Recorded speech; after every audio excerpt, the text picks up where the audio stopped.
দীঘাতে পরের দিন সকালে ব্রেকফাস্টে ছিল এখানে নানা রকমের স্প্রাউট ছিল, নানা রকমের ফ্রুট ছিল, পোহা ছিল, লুচি, ঘুগনি, সুজির হালুয়া, নুডলস, বয়েল সবজি, আর ছিল হচ্ছে এখানে এগ, পরোটা, অনেক কিছু। ব্রেকফাস্ট করে বেরিয়ে পড়লাম দীঘার জগন্নাথ ধামের উদ্দেশ্যে।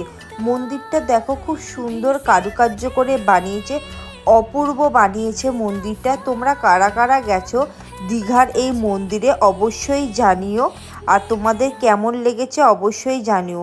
এখানে দেখো বাবা জগন্নাথ দেব, আর এখানে বাইরেটা দেখো খুব সুন্দর। এখানে একটা জলের জায়গা রয়েছে, পদ্ম ফুল, আর এখানে দেখো বিষ্ণুদেব শুয়ে রয়েছে, খুব সুন্দর। আর ওই দেখো দেখা যাচ্ছে জগন্নাথ, বলরাম আর সুভদ্রাকে। আর এখানে প্রসাদের মূল্য নিয়েছিল 50 টাকা, গজা দিয়েছিল। আজকে ব্লগটা আমি এখানেই শেষ করছি। টাটা।